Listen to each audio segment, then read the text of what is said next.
Hey guys, it's Hopping Hammy, and today's video is finally going to be a room tour of my hamster area, which I started setting up in March of this year before getting Sprocket, and it's literally taken me this long to get everything organized and arranged how I wanted it to be, so it's finally done and I hope you enjoy. Now, as you're looking at this wide shot, I wanted to point out that this room is being shared with another room, which I will show briefly, so I sort of divided the two areas with a hanging curtain. This was found at IKEA, and I think these curtains make such a great room divider while still giving a light and airy look and allowing window light to come in. Okay, so if you turn to the right here, this is where Rivet's Pro-Lee brand of cage is set up, and Rivet is my new dwarf hamster I adopted a few weeks ago. You'll notice I added on some Habitrail ovopods for him to have additional space to explore, which he's actually in these right now, and let me tell you guys, he loves these pods. I think they are great as an add-on for dwarf hamsters, but only if they're added to a large open cage that meets the minimum requirements. You never want to use these on their own as they're way too small, but when incorporated as an additional play or a sleep area, I think they're fantastic, and Rivet has shown much enjoyment in these. He currently has his nest inside this blue one here, which is stuffed with bedding, and he also dragged one of his paper chew toys in it, which was adorable, kind of like a little teddy bear or something. So again, just to reiterate, please don't use these cages on their own for any animal, but I personally am of the opinion that they can be a really fun add-on to play in or sleep in, so that's what I've done here.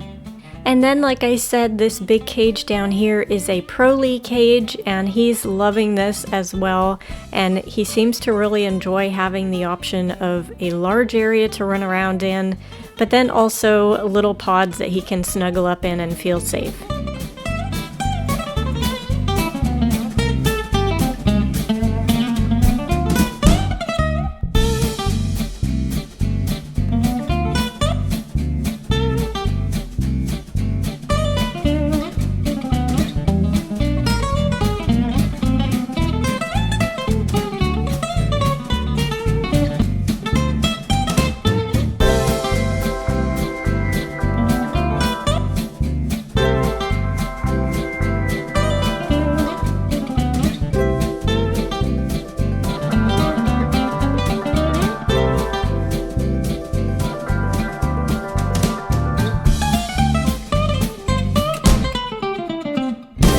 So underneath Rivet's tank and also to the right of it, I have a ton of colorful storage bins, and these are holding most of my hamster supplies.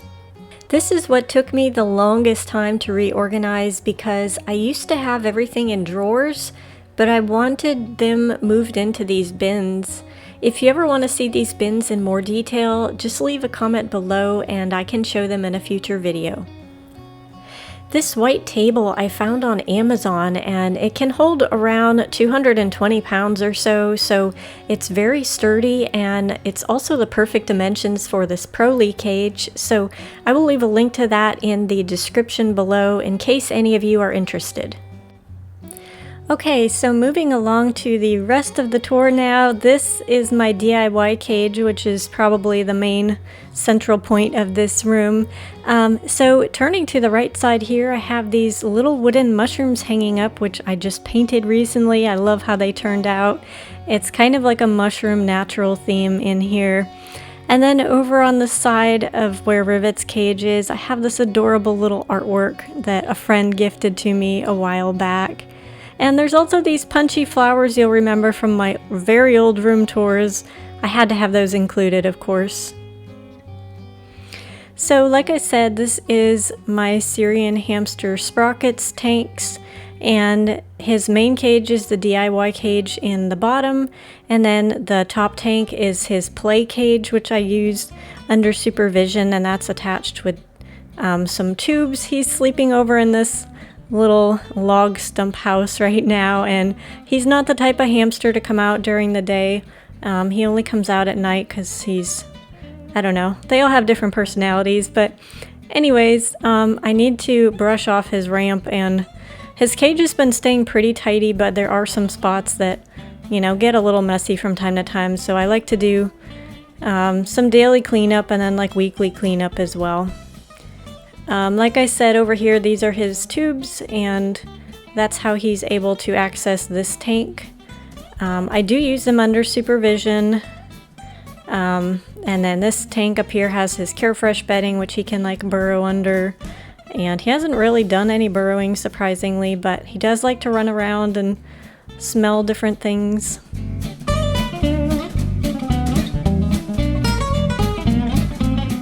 So here's a wide shot of the room, and I really like how it turned out. I'll show you guys some of my storage and my organization in here as well. You can see my rivet cam, and then that's the other room that I told you guys about, is my ballet and photography studio. Okay, so if we walk towards the wall over on this side, I have a bunch of storage and little like shelves that I can put some decorations on. You can see I've got this lit up sign that says Welcome Home Rivet. I had one that said Welcome Home Sprocket when he came home. Also this cute little photo of Sprocket and a little photo of Cashy. I haven't had a chance to put one of Rivet up yet. And then I have this lantern which I need to paint. I haven't got around to doing it yet, but it just makes this really pretty design on the wall. On this shelf down here, this is where I store all of my hamster food and treats. I had a couple of other treats that were out, but I have used them all up, so I just have those for now, and then also my remote control for my little lights on the hamster cage.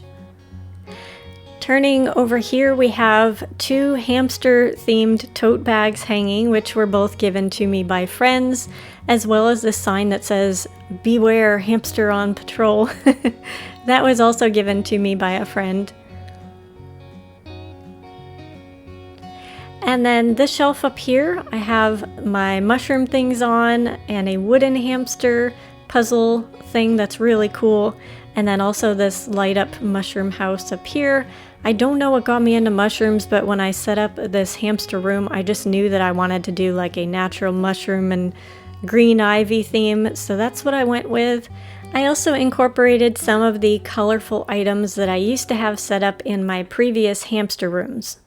So looking this direction now, this is the curtain that divides these 2 rooms from each other, and I have it decorated with some colorful flowers and colorful bins, which I'm using for storing things in. There's also 2 very comfy beanbag chairs, which my husband and I can sit in when we hang out in this room together. I have a cute clock, which I love how the seconds make a flower shape as they count up, and it also shows the date and temperature, which is very convenient, plus my little IKEA hamster light I have behind it. Here is Sprocket's security camera, which is aimed towards his 2 cages. And then I have a light up sign that I can write whatever I want on and erase it, and it's really fun, as well as some tiny hamster figurines.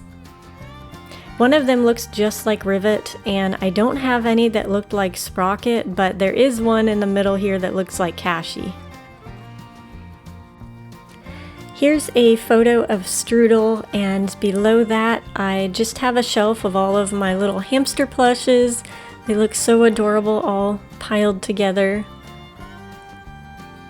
Down here I have a storage bin with a little button hanging off of it that says Strudel. Victoria Rachel made that for me and sent it to me years ago. And inside of this little bin, I just have some random ceramic decorative items. And then down here, this is a book I'm currently reading called Captivating. It's really good.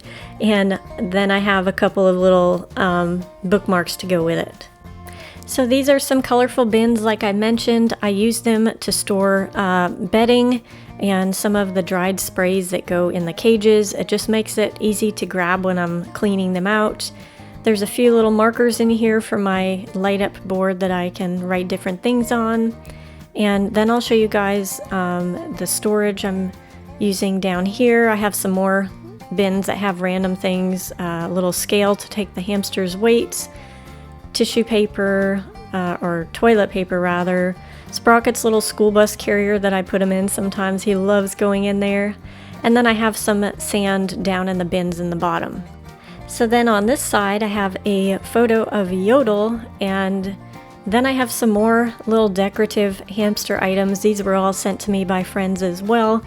They're all that cute little Sanrio character that I love, and some little hamster tissues that are too cute to use, so I just display them.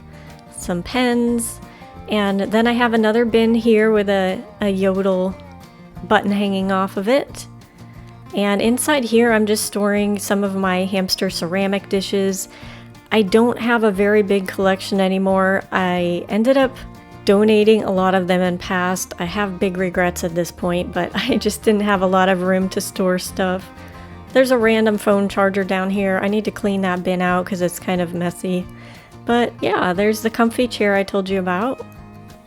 There's also these turquoise rugs which give me major nostalgia from my early days of hamster room tours. Some of you might remember them.